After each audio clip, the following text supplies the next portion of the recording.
जयदीप तुझे पता है एमबीबीएस के पहले 3 महीने हमारे कैसे गुजरे थे? मतलब पहले तो हम कोचिंग करते थे, ऑनलाइन कोचिंग करते थे। उसके बाद सीधा 8 से 4 क्लास। उसके बाद जो पढ़ाते थे उसको पढ़े कैसे, वो तो कुछ समझ में आता ही नहीं था। हाँ, पहली बात तो सब कुछ बाउंसर जाता था सर के ऊपर से। पहली बात सब कुछ बाउंसर जाता था। दूसरी बात 8 से 5 के बाद क्लास करो, उसके बाद थोड़ा इधर उधर घूमो, मतलब खेलना भी होता था। हाँ। उसके बाद पढ़ाई का टाइम ही नहीं मिलता था क्योंकि पूरे दिन टायर्ड रहते थे। टायर्ड रहने के बाद तो रात में नींद आ जाता था क्योंकि वो हमारा एडेप्टेशन नहीं था ना इस शेड्यूल का। काश उस वक्त हमें भी गाइड करने के लिए कोई होता कि कैसे ये फर्स्ट ईयर को सर्वाइव कर सके, है ना। तो hello future doctors, welcome to our channel med expedition. तो आज इस वीडियो में हम बात करेंगे कि एमबीबीएस के इस क्रेजी वर्ल्ड में सर्वाइव कैसे किया जाए। तो चलो वीडियो को शुरू करते हैं।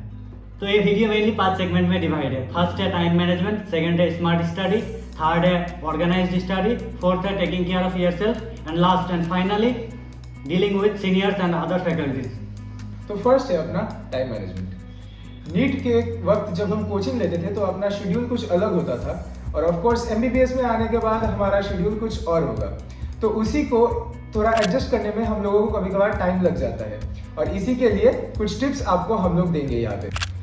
नंबर 1, एक शेड्यूल बनाइए और उसको पूरी शिद्दत से फॉलो कीजिए, क्योंकि हम अब एक नए लाइफस्टाइल में आए हुए हैं तो हमारे थोड़ी गलतियां होंगी, थोड़ी यहाँ वहाँ हम लोग मिस्टेक्स करेंगे, लेकिन उसको कमाने के लिए, उसको कम करने के लिए हम लोगों को अपना एक शेड्यूल बनाना पड़ेगा और उसको पूरी शिद्दत से फॉलो करना पड़ेगा। सेकंड होगा अपने टास्क को प्रायोरिटाइज करना। आपको पता ही होगा कि आपका प्राइमरी टास्क होगा यहाँ पे कि पढ़ाई करना और अच्छे मार्क्स लाना या फिर सीखना, ताकि आपके पेशेंट्स को इन फ्यूचर कोई दिक्कत ना हो।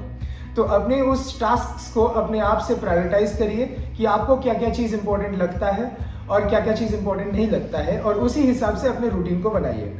थर्ड होगा अपने पास take breaks. We are humans, हम लोगों को ब्रेक्स चाहिए। हम 12 घंटे सीधा पढ़ नहीं सकते, ना ही कोई काम कर सकते हैं, तो इसीलिए ब्रेक्स लेना मत भूलिएगा।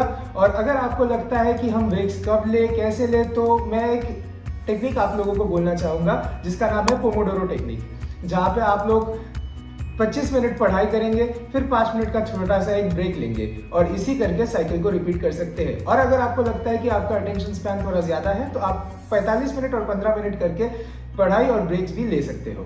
तो चलो नेक्स्ट टॉपिक में बारे में बात करते हैं, जो है स्मार्ट स्टडी। देखो फर्स्ट ईयर में जो सिलेबस है तो वो क्लोज टू इम्पॉसिबल है 1 साल में पूरा करने के लिए, इसीलिए हार्डवर्क से ज़्यादा फोकस करना पड़ेगा स्मार्ट वर्क में, मतलब स्मार्ट स्टडी। तो स्मार्ट स्टडी करें कैसे, जो मैंने पर्सनली फॉलो किया था वो है first focus on your concept and basics.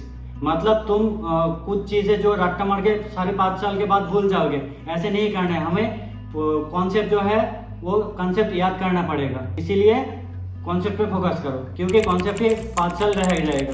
दूसरा है एक्टिव लर्निंग टेक्निक्स, मतलब कॉन्सेप्ट अगर तुम्हें याद रहना चाहिए तो इसीलिए तुम्हें कुछ चीज़ फॉलो करना पड़ेगा। जैसे फ्लैश कार्ड बना सकते हो, कॉन्सेप्ट का छोटा करके तुम एक फ्लैश कार्ड बना लो, उसमें पूरा कॉन्सेप्ट लिख दो कि इसमें एक कॉन्सेप्ट है और इस पर बार बार रिवाइज करो। तीसरा जो मैंने फॉलो किया था वो है प्रैक्टिस। प्रैक्टिस एक ऐसी चीज़ है जो बोलते हैं ना practice makes a man perfect, तो वही फॉलो करना है हमें। हमने जो फ्लैश कार्ड बनाया, माइंड मैप्स बनाया या छोटा मोटा जो नोट्स बनाए, वो हमें बार बार प्रैक्टिस करना चाहिए और रिवाइज करना पड़ेगा। जो प्रॉफ के लिए ज़रूरी है वो है POIQs, मतलब POIQ मत भूलो, पूरा सब्जेक्ट का POIQ रट्टा मार लो और कॉन्सेप्ट भी याद कर लो। तो तीसरा होगा स्टेइंग ऑर्गेनाइज्ड। अब एक जब नए लाइफस्टाइल में आए हैं तो पहले थोड़ा लॉस्ट लगेगा। हम लोग पढ़ाई के साथ साथ बहुत सारे को curricular activities, assignments, projects, practical works, seniors के कुछ हमारे दिए हुए टास्क्स, फैकल्टीज के कुछ दिए हुए टास्क्स, को करिकुलर एक्टिविटीज, बहुत सारे चीज़ें आएंगी तो उनको भी हमें डील करना पड़ेगा। मैंने पर्सनली जो किया था, पहला था एक कैलेंडर और एक कॉपी को मेंटेन करना, जहाँ पे कि ना हम एक टू डू लिस्ट बना सकते हैं। ये टू डू लिस्ट बहुत ही इंपॉर्टेंट है अपना डेली टास्क कंप्लीट करने के लिए, ताकि हमें फोमो ना हो। FOMO is fear of missing out, as you all may know. तो दूसरा जो मैंने किया था, अलार्म्स और रिमाइंडर्स। कभी कभार हो सकता है कि हम भूल जाते हैं अपनी टू डू लिस्ट में हमने क्या क्या रखा था या क्या क्या किया था, या फिर किसी चीज़ का डेडलाइन भी आ सकता है। तो उस डेडलाइंस के लिए या फिर किसी रिमाइंडर के लिए कि आज हमें इसी टाइम में ये करना है, तो उसके लिए अलार्म्स भी लगा सकते हो। जैसे कि मैंने पहले बोला था, एक डायरी भी मेंटेन कर सकते हो जहाँ पे अपना कॉपीज और जहाँ पे अपना शेड्यूल्स बना के तुम रख सकते हो। और फोर्थ जो चीज़ मैंने रिसेंटली इंप्लीमेंट करना स्टार्ट किया है, बीइंग डिजिटल। ये जो अपना एज है, this is an age of digital era, alright. So हम लोगों को भी शिफ्ट करना पड़ेगा मैनुअल से डिजिटल तक। तो इसके लिए बहुत सारे ऐप्स है जो आप यूज कर सकते हो। गूगल कैलेंडर्स है, नोशन है। मैंने पर्सनली नोशन यूज किया था, लेकिन बहुत सारे लोग गूगल कैलेंडर से भी यूज करते हैं।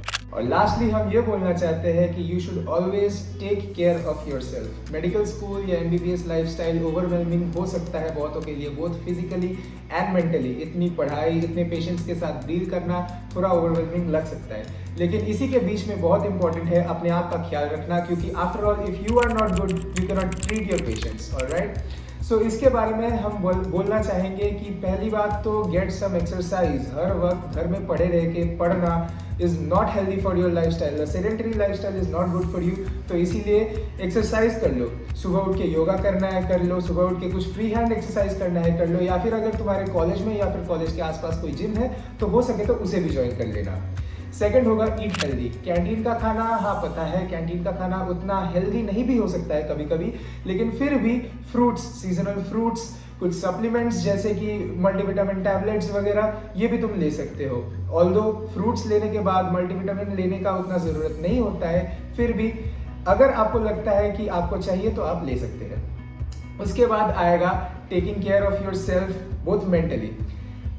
अब ये जो जितने चीज़ें हमने बोला था, it was about physical wellbeing, लेकिन मेंटल वेलबींग भी as important as physical wellbeing, क्योंकि अगर आपका मेंटालिटी अच्छा नहीं होगा तो पढ़ाई आपके दिमाग में नहीं रहेगा। तो इसीलिए for mental wellbeing get out there, go have a walk, watch the sunset, sunrise देख लो, दोस्तों के साथ थोड़ी बातचीत कर लो, घूमने चले जाओ कहीं पे, पार्क में चले जाओ खेलने दोस्तों के साथ। तो ऐसे ही करके अपना मेंटल और अपना फिजिकल वेलबींग सब एक साथ बहुत अच्छा रखना। एंड आई होप कि आप सभी अपना ये फर्स्ट ईयर को बहुत अच्छे से सर्वाइव कर लोगे और बहुत स्मूथली सर्वाइव कर लोगे। तो चलो नेक्स्ट टॉपिक में बारे में बात करते हैं, जो है डीलिंग विद सीनियर्स। कॉलेज में आने के बाद फैकल्टी और बैचमेट्स के अलावा अगर किसी से तुम्हें सबसे ज़्यादा इंटरेक्ट करना पड़ेगा वो है सीनियर्स, क्योंकि सीनियर्स और जूनियर्स सेम हॉस्टल में रहते हो। तो सीनियर्स का नाम सुनते ही पहले जो वर्ड माइंड में आता है वो रैगिंग। तो पहले मैं बोलना चाहूँगा कि देखो, रैगिंग पहले से बहुत ज़्यादा कम हो गया है, और हमारे कॉलेज में basically Jalpaiguri government medical college में रैगिंग नाम का कोई चीज़ होता ही नहीं है, मतलब जीरो रैगिंग कैंपस है ये। तो चलो सीनियर्स के साथ जो होगा वो होगा इंटरेक्शन, मतलब तुम्हारा नाम पूछेंगे, घर किधर है, कहाँ से पढ़ाई किए हो, कोचिंग किधर से किए हो, ये इंटरेक्शन है। और मैं जूनियर्स जो है अभी कॉलेज में उसको ये बताना चाहूँगा कि तुम्हें एक बेसिक डिफरेंशिएट करना आना चाहिए, इंटरेक्शन क्या है और रैगिंग क्या है। अगर तुम्हें कभी कभी लगे कि इंटरेक्शन में मेरा लिमिट से ज़्यादा हो रहा है तो तुम सीनियर्स के दूसरे सीनियर से बात कर सकते हो और शांति से ये काम निपटा लो। अगर कुछ ज़्यादा हो रहा है तो you can go to anti ragging जो हर कॉलेज में रहता है। तो फाइनल में जो बोलना चाहूँगा कि कॉलेज में आके सिर्फ पढ़ाई मत करो, उसके अलावा एक्स्ट्रा करिकुलर एक्टिविटी में पार्ट लो। कॉलेज में बहुत सारे प्रोग्राम हो गए, जैसे सरस्वती पूजा होगा, फ्रेशर्स होगा, फेस्ट होगा, इसमें से बहुत स्पोर्ट्स एक्टिविटी भी रहेगा, जैसे क्रिकेट, फुटबॉल, वॉलीबॉल, बैडमिंटन, सब कुछ होता है। तो अगर तुम्हें कुछ अच्छे से आता है तो एक्स्ट्रा करिकुलर एक्टिविटी अगर कुछ आता है तुम्हें तो वो दिखाओ सबको, क्योंकि इससे सबसे तुम्हारा इंटरेक्शन और भी अच्छा होगा। तो अगर तुम्हें लग रहा है कि फर्स्ट ईयर के 3 सब्जेक्ट कैसे पढ़ा जाए तो उसके लिए आज हम अलग वीडियो बनाएंगे। और till then stay tuned, enjoy MBBS life, see you soon, bye bye.